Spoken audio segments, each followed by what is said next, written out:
Dave, the first album that you bought?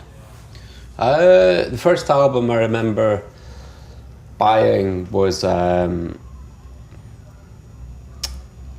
was probably Yellow Submarine by the Beatles, because I was a huge Beatles fan, and I had 3 or 4 of their albums that were like our families in a family record collection, and I sort of played them to death and wanted the others, so persuaded my folks to buy me the LP of Yellow Submarine. And I remember getting it home and thinking it was really weird because one side of it's completely orchestral, and not really being able to get my head around that. But it had some, Hey Bulldog was one of my favourite tracks, and I was really into the film from when I was really young. I was really kind of captivated by the cartoons, so yeah, I must have been about 7 years old, something like that, when I got the album. But it's the first album I remember having as mine, my own. Do you like the orchestral part? I've never been that fussed on it, no. No. And what do you like about Hey Bulldog? This is quite a raw tune. I DJ with it quite a lot, play it out when I'm DJing. It's quite a kind of, if you were to analyse it, it's quite a kind of cheesy rock and roll pastiche. But it's just got the humour and the edge that the Beatles have, you know. It's just, can't quite put your finger on why it's so great, but it's just great. And does it work when you play it in your DJ set? Yeah. People, I mean, I play a lot of rock and roll when I'm DJing. Yeah. And people respond to records like that. You know, it's got that kind of Bo Diddley vibe, where it's just kind of drums, bass. It's quite stripped back, and yeah, people like it. How old were you when you bought this album?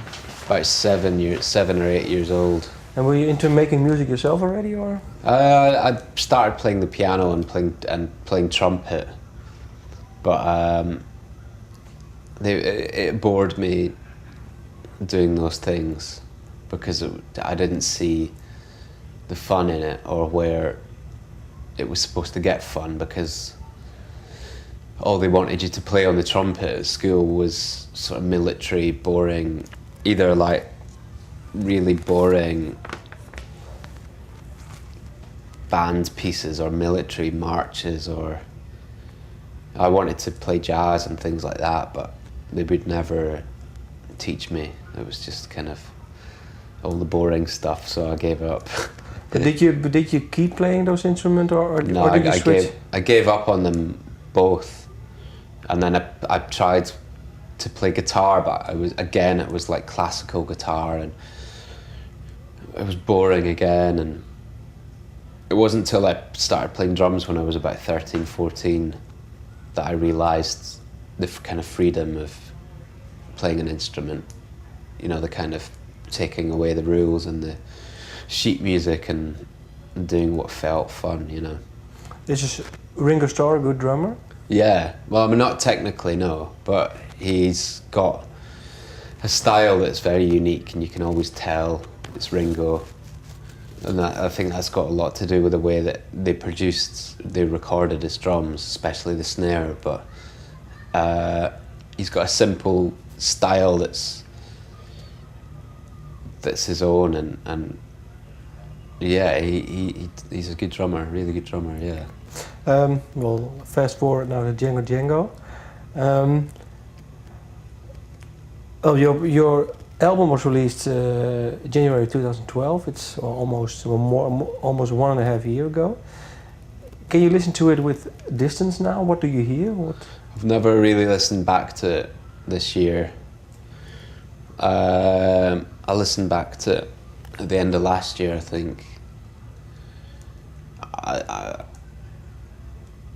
It's just impossible to listen to it because I spent so much time listening to it when I was making it that it almost doesn't mean anything to me. And I just hear all the mistakes, all the things that I should have done better, and it really sort of gets me annoyed. Yeah. Because when I listen back, I think, ugh, why didn't we just do that better, or why didn't we retake that, or mix that louder, or I just hear all the things I would like to have done better. If you, well, you've got good reviews. The album has been in several lists over 2012. It was named. What do you think? How come it struck the chord with many people? Do you think? I think maybe when it came out, it was a little bit different to what was going on, and I think maybe as well it's kind of touches a lot of bases from Pink Floyd to dance music, so it stretches across people's kind of taste, and different people in different age groups seem to latch on to it for different reasons. Yeah. So it's quite universal in that respect, I think. But also I think people just appreciated that it was a kind of fun record that was made, you know, we made it at home ourselves, and it's not an overproduced record or a particularly kind of I don't know the word, but it just kind of exists on its own without being surrounded by belonging to a certain genre, you know. Yeah. It's not a record that's part of a scene or a genre or you know, so in that respect it's been able to bubble up, and people are still discovering it this year, and it doesn't seem to